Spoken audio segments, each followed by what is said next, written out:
ॐ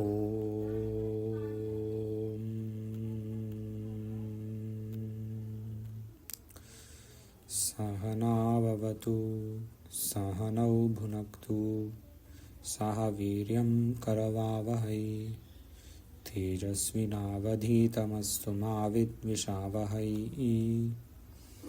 ॐ शान्ति शान्ति शान्तिः। शङ्करं शङ्कराचार्यं केशवं बादरायणं सूत्रभाष्यकृतौ वन्दे भगवन्तौ पुनः पुनः।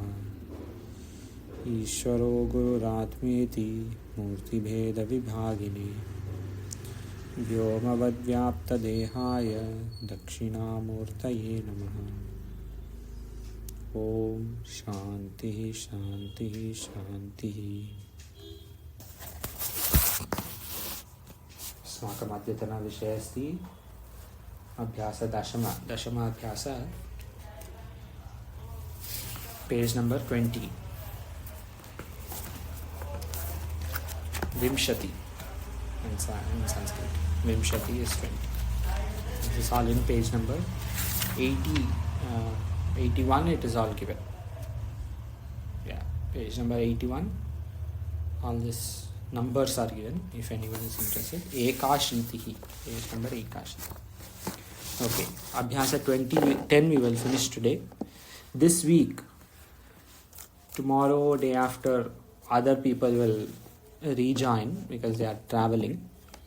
But after they rejoin, after this week, we will try to see Sandhi Prakarana. So, all these abhyasas, as much as possible, advisable to read at home and then just go through the abhyasas ourselves and see if we have questions. Then we can go quickly to Sandhi, which is what is really Mukhya in Vedanta Grantha.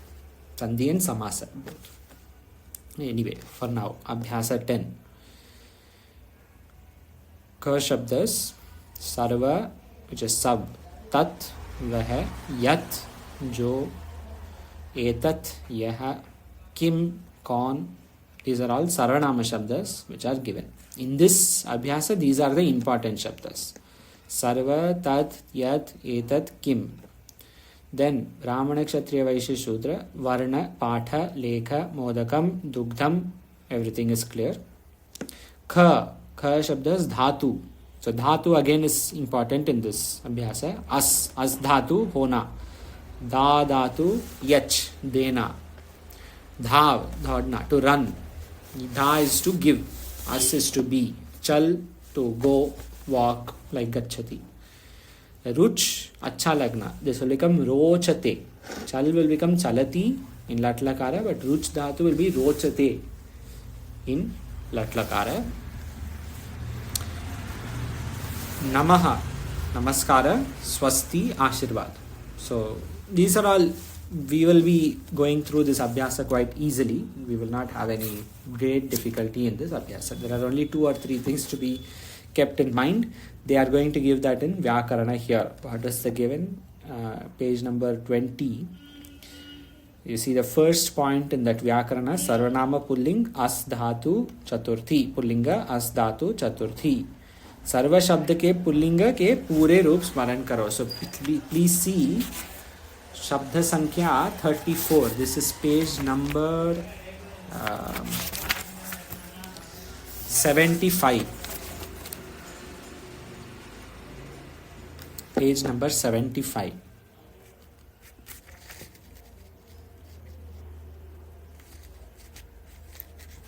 If everyone has found it.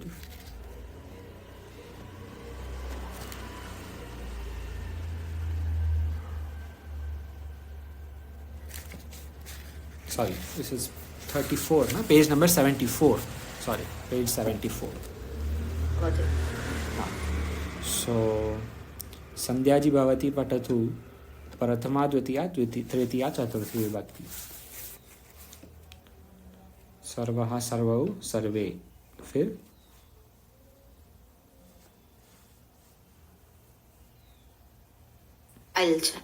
I'll start.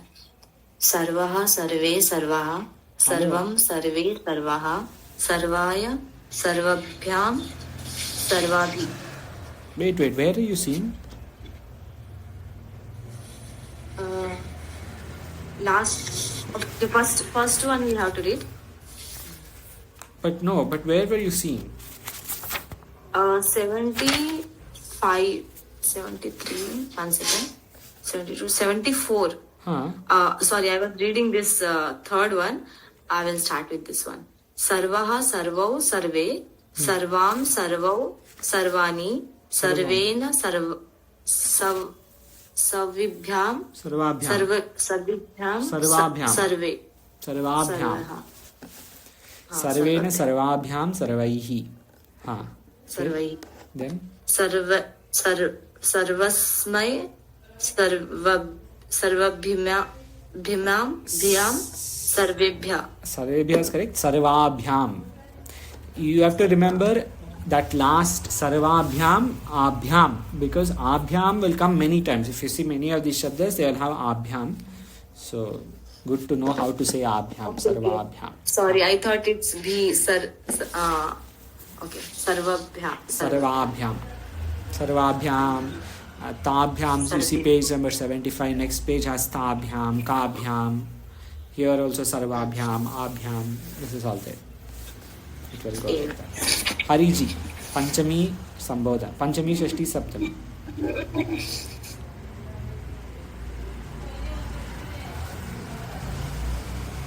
Panchami, sarvasmat, sarvabhyam, sarvebhyah, sarvasya, sarvayoho, sarvesham, sarvasmin, sarvayoho, sarveshu, he sarve, he sarvau, he sarve. That is given here in this book. In your book, is there Sambodhan Vibhakti given? Page 74. He survey. No, but it is given. It is there. I don't have the book with me. I'm just looking online thing. Okay, online is there. It is given. Sambodhan. Yeah. Okay. Yeah. He survey. He servo, and he survey. Okay. In the book, there is no Sambodhan Vibhakti. Survey, generally they don't have, but if you can find online, that is very good. It's okay. But, and hey survey, hey servo, hey survey is correct. So this is a good idea to remember. This is Pullinga survey. So all of you boys, survey balakaha, like that. For Strilinga, it will be different as it is given in page 74 below. After a while, in the beginning, Vyakarana, memorizing all these shabdas, they seem difficult. After a while, memory will kick in.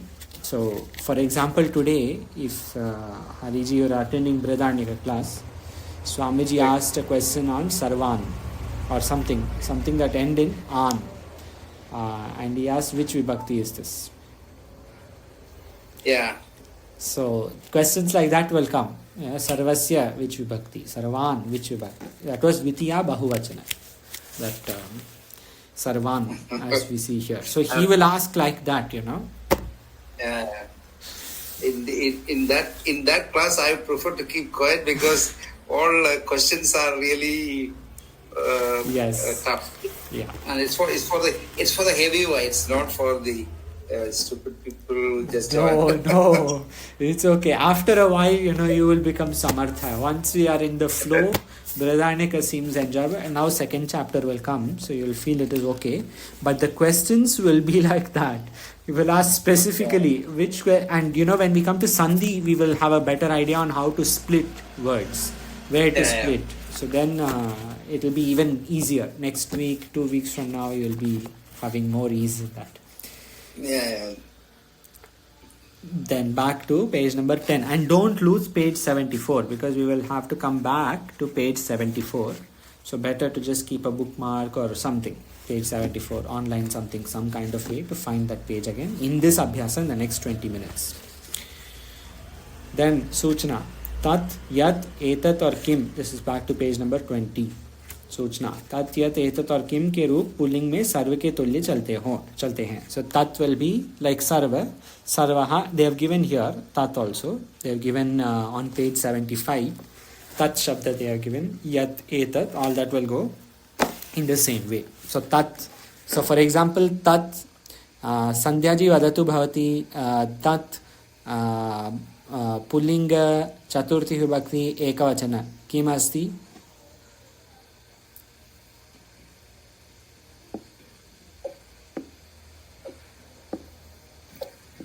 Like this sarva word or tat, which one? page 75. Okay. Tat.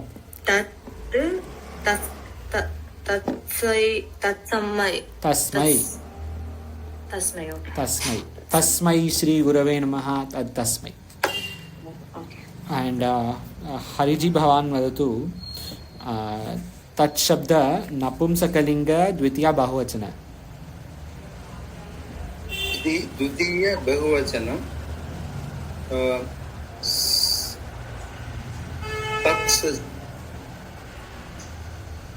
Tatwan. Where? No, sorry. Say questions. I didn't understand the question. Tat Shabda Napumsakalinga Dvitiya Bahuvachana.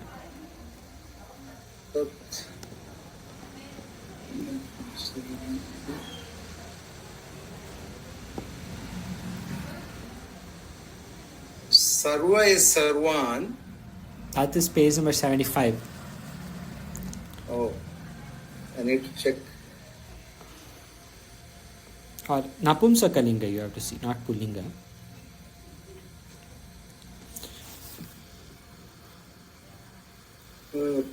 Napumsakalinga. Okay, 1 second. I just wrote Napumsakalinga. Okay. Tani. So there is a shortcut actually. Once we start reading these words, we'll always know that specific words will go with specific words. Like for example, Sarvani, Napumsakalinga, Dvitiya Bahuvachana will always go with something that ends like Sarvani. So it has to be Tani.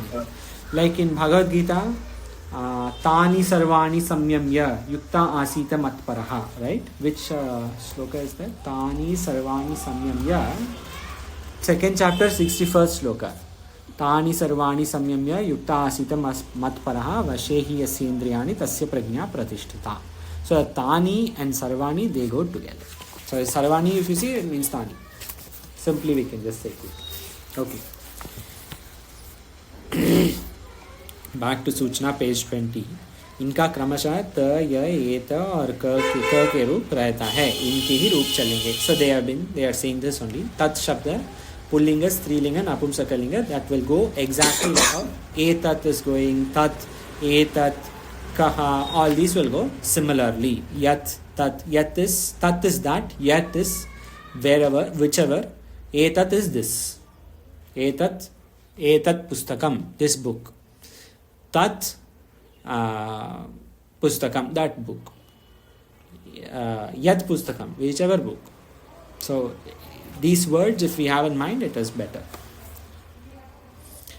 tat और एतत् का प्रथमा एक वचन में क्रमशः सहा एषः रूप बनता है. So tat pullinga is saha. How we have been seeing saha taute, like that. Saha taute we saw on the first abhyasa. Saha taute. Saha taute is pullinga. So that is for males. For female, it will be different. It will be sa te taha. And napumsakalinga, it is tat te tani. So that is what they are saying. For each linga, it follows a specific rupa. In the beginning, it sounds difficult. More we read, more easier it gets. Jaise saha taute, they have given themselves. Saha taute, yaha yau ye, yeshaha yeshau ete, kaha kau ke. You see, ending of all these words are similar. So when we study Vyakarana, we find small linkages like this. The ending will be similar. अस धातु के लट लोट lung के पूरे रूप स्मरण करो. सो देखो धातु number 23. This is page number 95. So one we have page number 20, we've got page number 74, now page number 95. The next 15 minutes, 20 minutes, all three will be useful. Page number 95, if you have found Sandhyaji Bhavati Vadatu, As Dhatu Lat Lakara.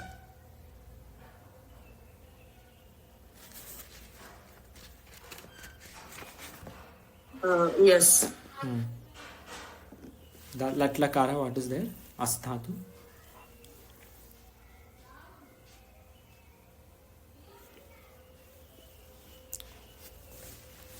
You saw page 95. Bhavishyati. That is Lit Lakara. Lat Lakara. 1 second. Lat is first. Uda Digan Lat, right? Adadigana. Lat. Under that. Prasid, Staha, Santi. Sorry, that is Asti, okay. Asti Staha Santi. Asti, Ta, Santi. Asi, Staha, Stha. Correct. Asim, Asmi. Swaha, Smaha. Asmi Swaha Smaha. Correct. So for example, Aham Asmi means I am there, I am here, I exist. Aham Asmi. Aham Brahma Asmi is given. I am Brahma. Yes. Hariji Lot लगा रहा.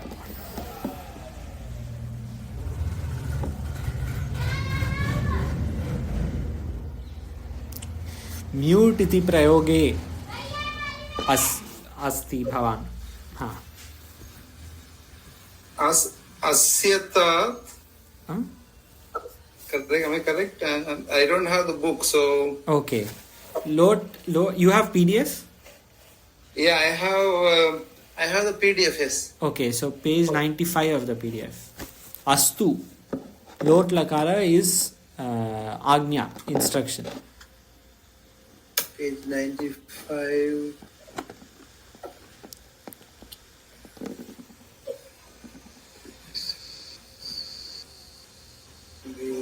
The English numbering and the numbering inside the PDF don't go together. Page 95. Yeah. Oh, English 105. Okay, so I'm just reaching there.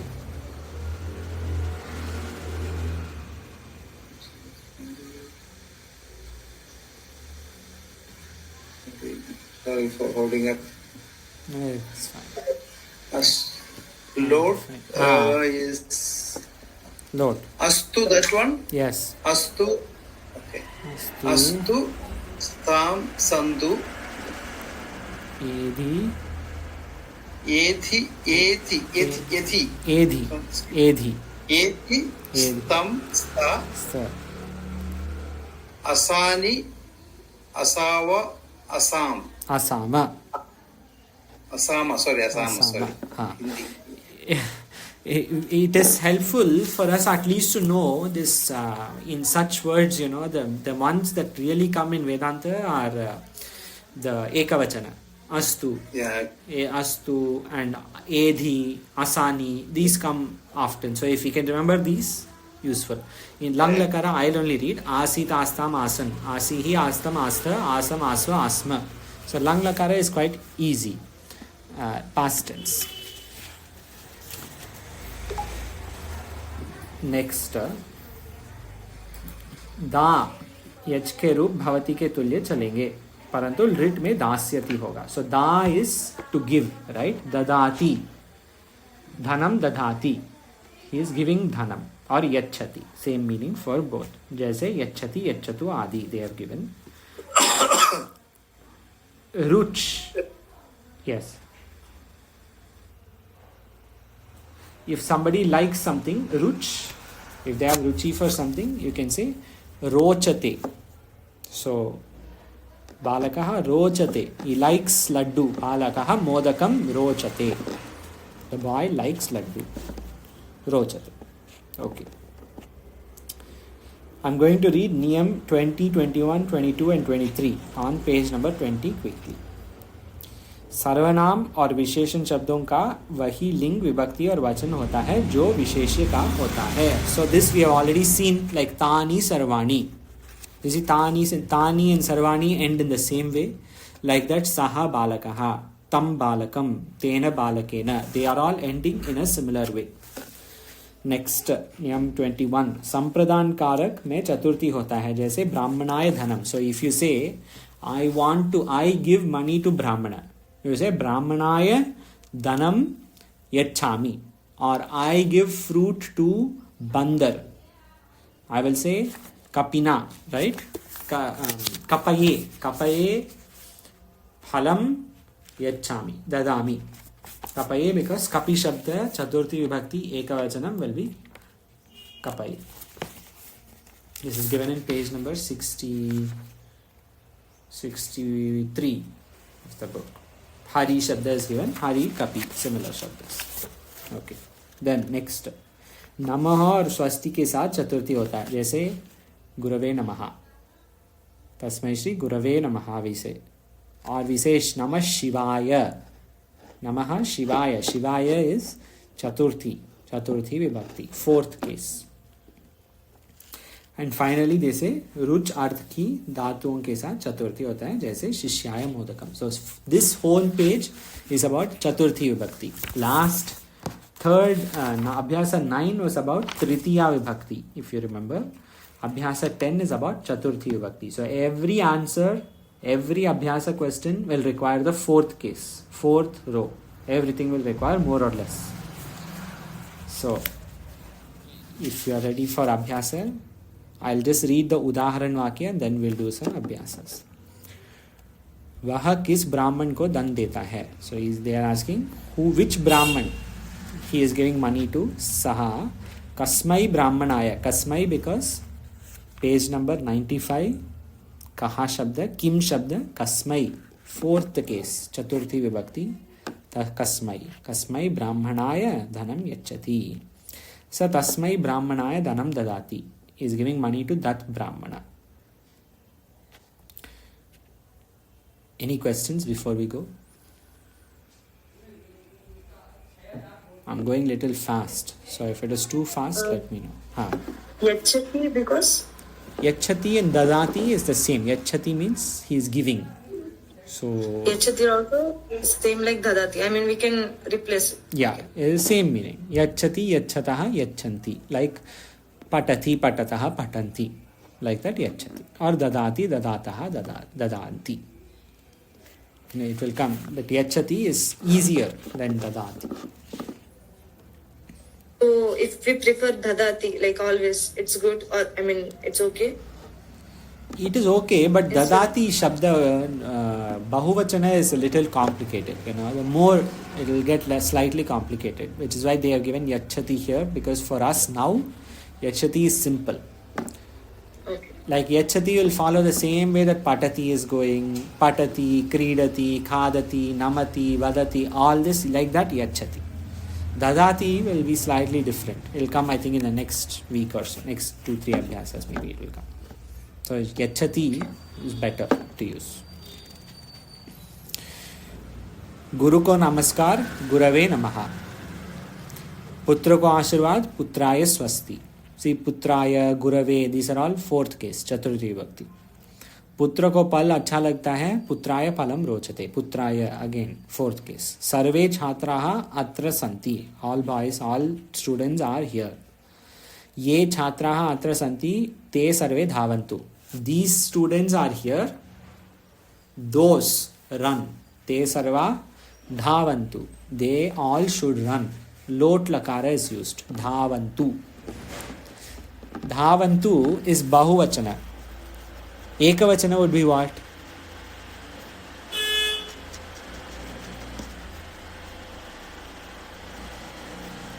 Dhavatah. Dhavatu. Dhavatu. It is lot lakara. Page number 8, I guess. 12. Page number 12. Bhavantu. Bhavantu they have given. Bhavantu is bahuvachana. So bhavantu is like dhavantu. And ekavachana will be bhavatu. So davatu. You run. Like bhavan, bhavati vadatu, right? I say bhavan vadatu. Like that, dhavatu. Is this okay? Okay. If any question, ask. No. एषः बालकः चलति. This boy is going. चत्वारः वर्णाः सन्ति. There are 4 varnas. सः अस्तु त्वम् एधि अहम् असानि च. So astu edhi asani, which lakara was this?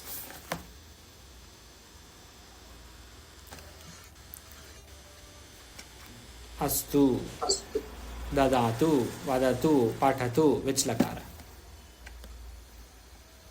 Third. Lot. Second. Lot lakara. Past. Huh? Lang lakara. Lot lakara. Lot lakara. Lang lakara is which tense? Past. Past tense, correct. And lat lakara is Present. present. This is vadatu. So bhavan vadatu, bhavati vadatu. Sandhyaji, bhavati vadatu. This is which lakara? Present. No, Lord. See, bhavati vadati that's is good. present, right? Vadati vadataha vadanti. This is present. But I am asking you, I request you to say. So bhavan, bhavati, vadatu. Or I have agnya. I give agnya. You say bhavati vadatu. Which lakara is this? Vadatu. Dhavatu. Bhavatu. Page 12. 1 second. Page number 12.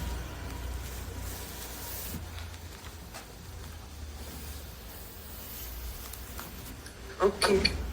Huh. Lot. Lot lakara. This is agnya. Lakara, instruction. Right? Okay, This 5 okay. lakaras you have to keep in mind. Lat lakara present tense. Lang lakara past tense. This you are clear. Rit lakara future tense. Bhavishyati bhavishyataha. That we saw last week, Friday. Rit lakara future tense. Then there are 2 more. Lat and vidhiling. Lat is instruction. Vidhiling is advice. Oh, that person should do this, like in Vedas, etc. But vidhiling is used. So these 5 we are seeing in this book. Lat, lat, lang, rit, lot, vidhiling.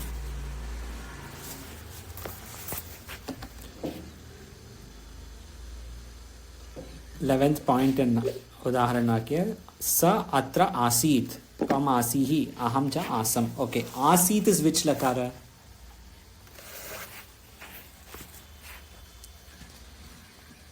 Asti is lat lakara. Astu lot lakara. Asit is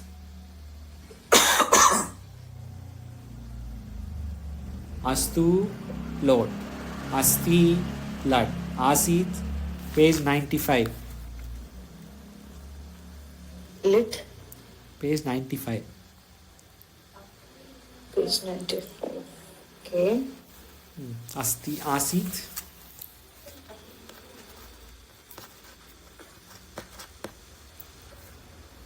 Asi, past. He was there. Saha asit. Asit. Lat. No, where? Lung. Okay, lung. Lung. Right. Lung. Lung, right? Okay. Lung. Asit is past tense. He was there. Saha asit. Asit. Saha. Different dhatus were given. This is all in page number 14, right? I think it's all in page 14. Abhavat is there, page 14. That is lang lakara, past tense. Okay. Now Sanskrit banao. Okay, I'll say the first one. Vaha admi is Brahman ko dhan deta hai. I'll just say the first one so we all get an idea of how this is going to go. Vaha admi. So each word you see. Vaha admi. Saha naraha. Vaha saha. Admi naraha. So Vaha admi is Brahman ko. Is Brahman ko you have to give in 4th vibhakti, Chaturthi vibhakti. So etasmai brahmanaya. Saha nara. Why etasmai? Page number 75 this is given. Etasmai. Etasmai, right at the tasmai is given, like tasmai it will be etasmai. Tasmai is that, एतस्मै is this. So for this brahmana, इस ब्राह्मण को सह नरः एतस्मै ब्राह्मणाय धनम यच्छति. Any questions on this? Okay. So if it is clear, सह नरः. 1 second. Just please break out. No worries. Yes. Admi. So from. वहाँ Aadmi. Can you just repeat one? Sure, sure. Saha. So वहाँ आदमी will be सह नरः. Aadmi is नर, Okay. right? और मनुष्यः. सह मनुष्यः. Okay. इस ब्राह्मण को this will become चतुर्थी विभक्ति, fourth case. So ब्राह्मण. Including is. हाँ, इस ब्राह्मण को will be is and brahman will have two fourth cases. So is will be etasmai. This is little difficult, but it is given in page number 75. You see page number 75, fourth case, chaturthi vibhakti, number 36. You see 36, right side, that is page 75, right side, chaturthi. What is there first after chaturthi? Pullinga.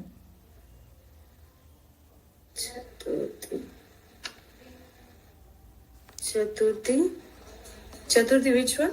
Page 75, Pullinga Chaturthi. First, Ekavachana.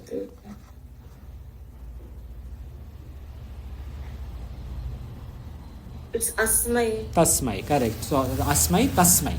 You are seeing page 74, na? Page 75.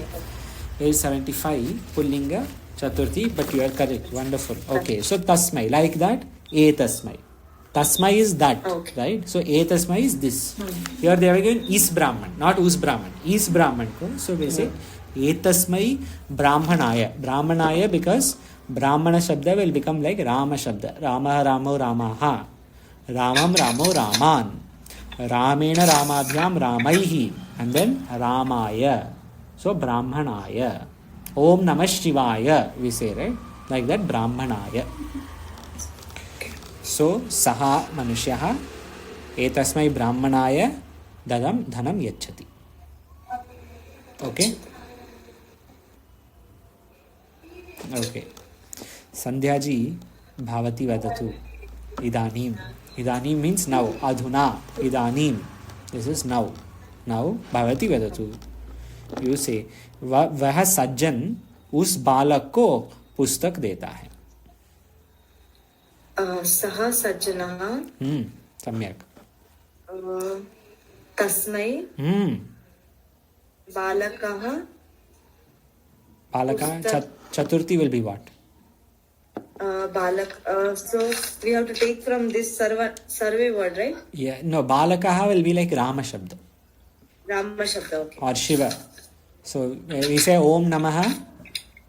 Chaturthi. Okay, Ramaya kind of. Yeah, Ramaya. So Balakaya. Correct, Balakaya. Saha Sajjanaha Tasmai Balakaya. Pustak will also become? Pustakam. Napumsakalinga, right? Okay. Pustakam.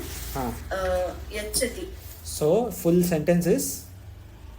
Saha Sajjanaha Tasmai Balakaya Pustakam Yachati. You remember 4 days ago where you were and today where you are? See your progress. This is progress. Hari ji, वह पिता पुत्र को लड्डू देता है.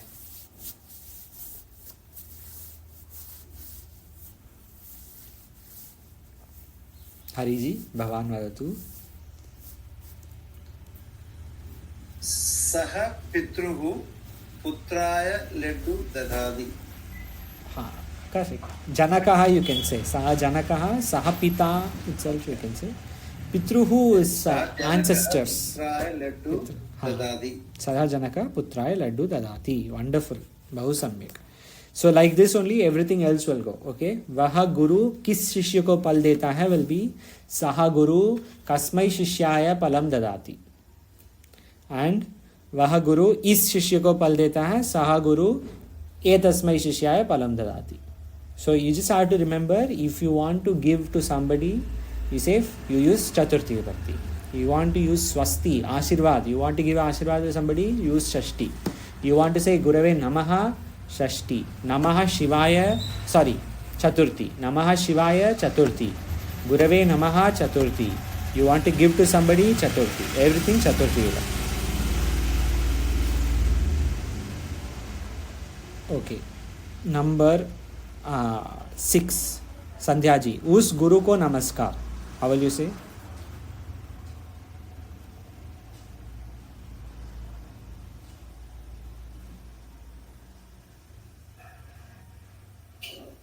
संध्या जी भवती वदतु. षष्ठ. तस्मै हाँ. तस्मै गुरुवे हाँ, गुरवे गुरुवे नमस्कार is नमः. नमः. Okay, गुरवे. right? हाँ, wonderful. बहुत सम्यक. तस्मै गुरवे नमः. You just have to remember that fourth case and everything. Okay. Hari ji वदतु. इस शिष्य को आशीर्वाद. एतस्मिन् शिष्याय आशीर्वाद is स्वस्ति. स्वस्ति. But it is एतस्मै शिष्याय. हाँ. एतस्मै शिष्याय स्वस्ति. बहु सम्यक. Very nice. किस बालक को फल अच्छा लगता है? I will say this. कस्मिन्, सो कस्मै, राइट? कस्मै बालकाय फलं रोचते. It only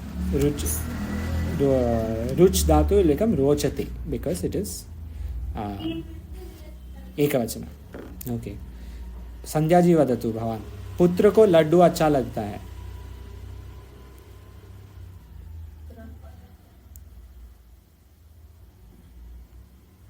पुत्रः. चतुर्थी विभक्ति. ओके. पुत्रेण. पुत्राय. ओके. पुत्राय. हाँ. Laddoo will be मोदकम. लड्डू. हाँ, लड्डू मोदकम लड्डू व्हाटएवर. हाँ. अच्छा. रुच धातु. रोच. Okay sorry. हाँ. रोचते. करेक्ट. गुड. रोचते. ओके. पुत्राय मोदकम रोचते. हरि जी वदतु भवान. हरि जी. हाँ. मोदकम रोचते. हाँ. हरि जी भगवान वदतु. गुरु सारे शिष्यों को फल देता है. This is like our Guru only. हाँ. गुरु सारे शिष्यों को फल देता है. गुरु सारे सर्वे शिष्याय फलं ददाति. बहु सम्यक. बहु समीचीनम. गुरुः, you say सर्वेभ्यः शिष्येभ्यः because chaturthi, right? Instead of शिष्याय, because here it is bahuvachana. Okay. Bahuvachana prayoga is done. All students. Phalani, phalam dadati, whatever. Wonderful. Very nice. Okay.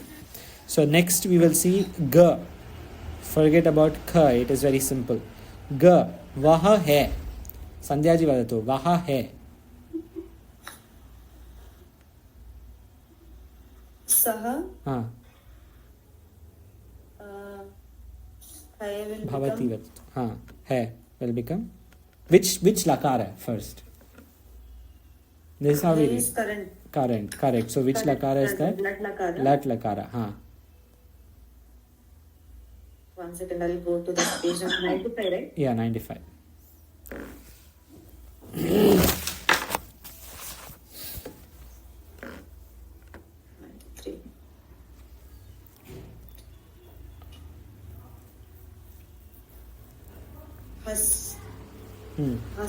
Asti, correct. This, if you write down a couple of times, this will stay in the head. Asti, saha asti. Always, if you find saha, always asti. Hari ji भगवान वदतु. तू है. त्वम् असि. समीचीनम. भवानेव हरि जी. मैं यहाँ हूँ.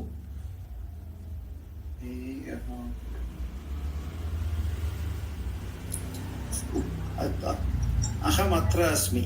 समीचीनं भवानेव हरिजी. Till you make a mistake only you. वह वहाँ होवे.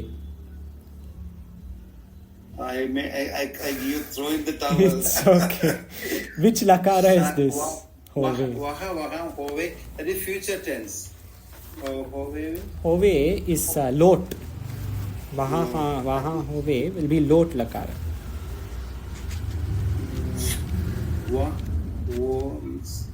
Saha tatra. Hove is Asid. No. Bhav. Is it Bhav or Asid? I don't know the pratyaya. Lot lakara as dhatu will be what? Like asti, asit. This will be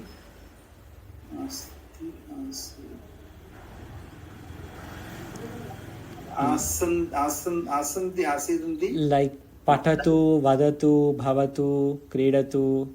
Asdhatu will be I'm sorry. It's okay. Astu. Page number 95. This is given. Saha tatra astu. Let him. He should be there. He should be there. Hove is lot lakara. It's fine. Yeah. Nice. Good try. Now Sandhya ji, bhavati vadato. Tu yahan ho. This is also lot lakara. Huh? Tu yahan ho.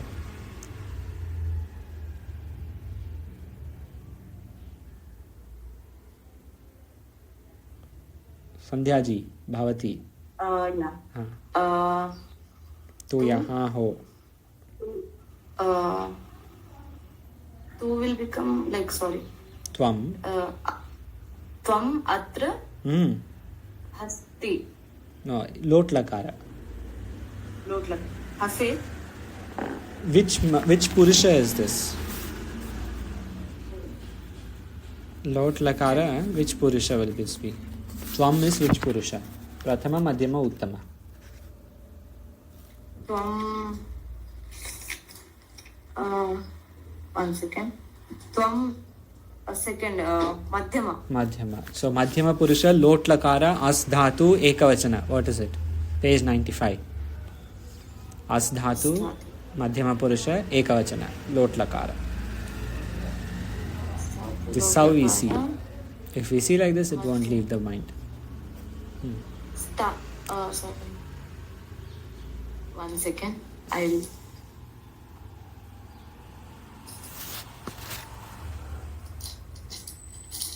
okay wait I'll say where it is then the next one you have to say this is edhi tvam atra edhi why because 95 you see lot lakara madhyama purusha ekavachana is edhi Okay. right Edhi. Okay. now you see the next one मैं यही हूँ this is also lot lakara I should be here only I will become.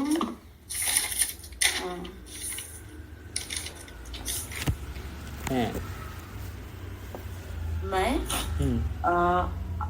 अत्र. मैं is what in Sanskrit मैं. aham Okay, sorry. Aham atra. अत्र यही हूँ, right? हाँ ये हो लोट लगा रहा उत्तम पुरुष एकवचन लोट लगा रहा उत्तम पुरुष एकवचन अस्तु, right? आसानी अस्तु is प्रथम पुरुष right उत्तम पुरुष third उत्तम पुरुष asani it's okay more we read this will come but we have to see this page number 95 is an important page in one page they have given all 5 lakaras asdhatu every lakara they have given so using this asdhatu we can put bhava bhu dhatu pat dhatu creed dhatu khad dhatu vad dhatu whatever dhatu just substitute with whatever words there waha yahan tha this will be which lakara hari ji kasmin lakare waha yahan tha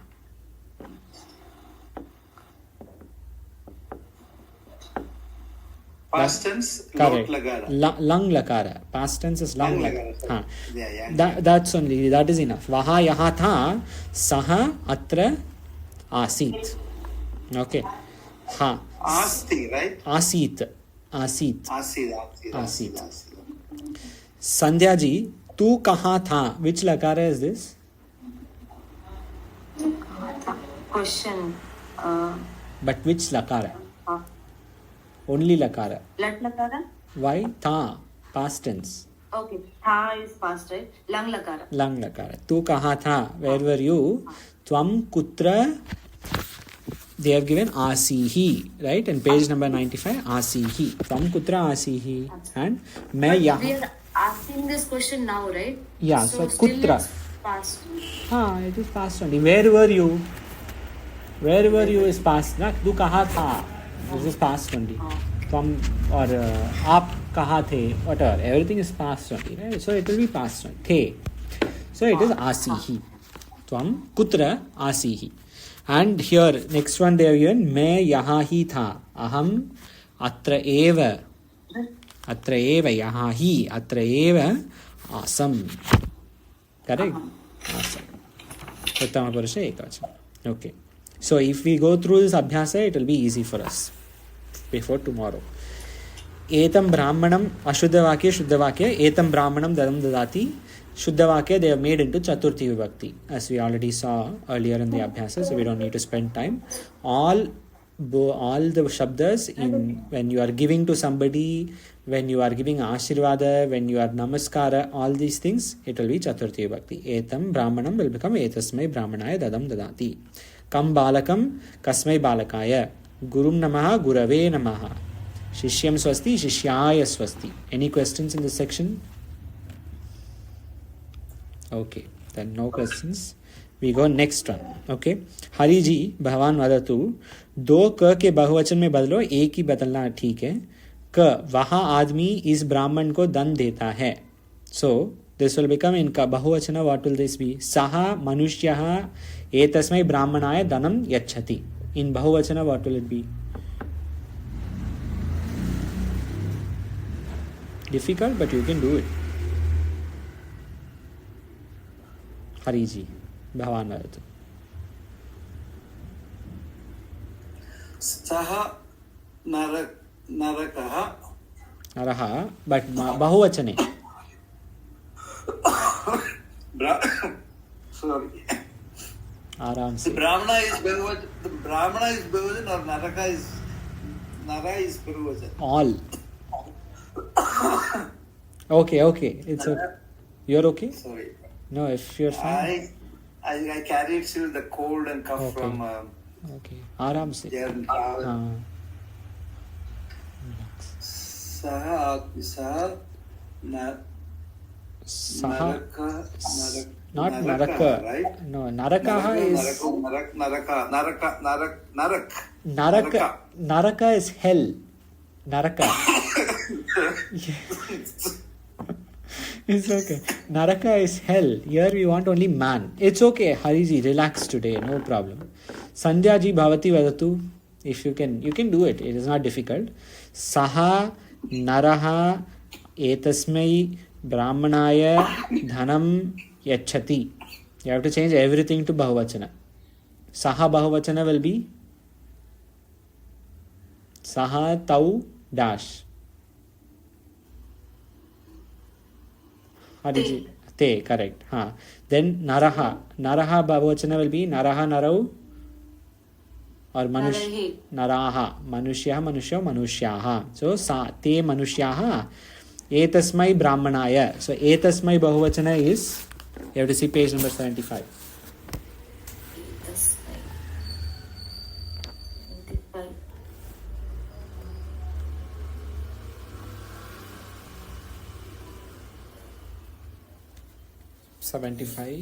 Where tasmai is given, you see the bahuvachana of that tasmai.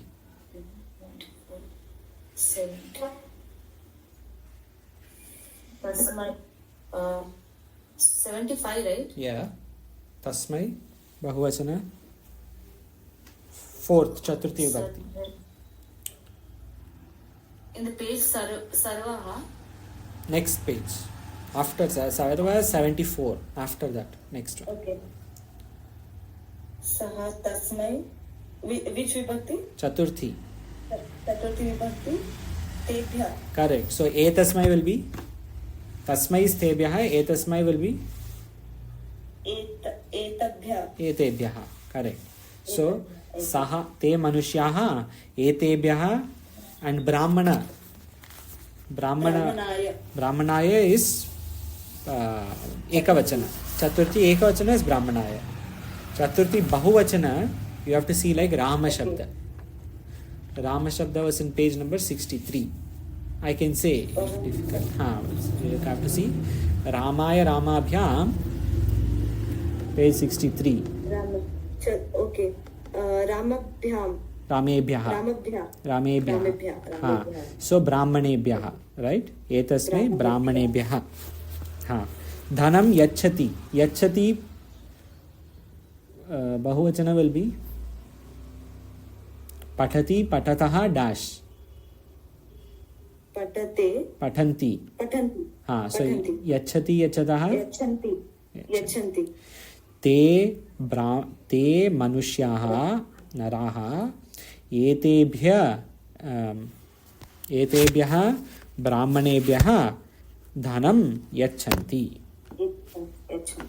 So it will take time, but what you have to do in such cases is just to see what is pullinga, what is ekavachana, what is bahuvachana. In Vedanta, we don't need so much abhyasa, which is why in the next week we will go all of these little fast. But what we really need in Vedanta is to just understand which vibhakti, whether we prathama ekavachana or bahuvachana. This much is enough. That is enough, matlab more than enough. Then vakya banavo yachati. Hariji vadatu dash yachati. Simple vakya is enough. Dash yachati. Dhanam yachati. Very smart. Dhanam yachati. Okay. But you can say saha yachati. Right? Saha He is yachati, giving. okay. Sandhya ji rochate. How will you say rochate? Palam rochate. Okay. But you can say saha rochate. He likes it. Namaha. Hariji namaha. Guru Sishyaya Swasti. Swasti correct. Namaha. Namaha is Namati. No. Nama. We have that in the book. It's given. Namaha iti shabdena saha vakyam vadatu. Namaha. Gurave Namaha. Gurave Namaha. Simple. And you said swasti also, so simple. Sandhya ji asit. Dash asit. Aham asit. Saha asit. But good thinking. Saha asit. Okay. Riktasthan baro. Last before we finish. Hariji. Saha dash palam yachati. Saha putraya phala vachati. Simple. Bhavaneva. Hariji. Bhavaneva. Sa putraya dash. Saha putraya dhana vachati. Correct. Simple. Finish. Sandhya ji. Bhavati vadatu dash namaha. Guruye namaha. Correct. Dash swasti. Bhavati eva. Swasti is Ashirvada. Ashirvada. So who will you give Ashirvada to? Guru will give Ashirvada to? Shishyaha swasti. Shishyaya swasti. Correct. And asit, saha asit. Okay. Not aham asit, saha asit. And dash dugdam rochate. Saha dugdam rochate. Okay. Ramaha dugdam rochate. He likes milk. So with this abhyasa 10 is complete. Why in this abhyasa we have gone quicker? Because first 9 abhyasas we used to see every shabda, every single translation we used to do. 10th we have not done every single translation because it is not necessary. We are focused on Vedanta. For Vedanta we have to understand how much Vyakarana is required. So the first 9 are important for Vedanta, so we saw that properly. Now from 10 we can go little faster. We don't even need to do all abhyasas. Once we are comfortable, maybe by next week, Monday, we can go to the end of the book, the Sandhi Prakaran. And then after that, we can continue in the more advanced book if required. Okay. Any questions? No questions, we will end. Om Purnamada Purnamidam Purnat Purnamudachyate Purnasya Purnamadaya Purnamevavashishyate. Om Shantihi Shantihi Shantihi.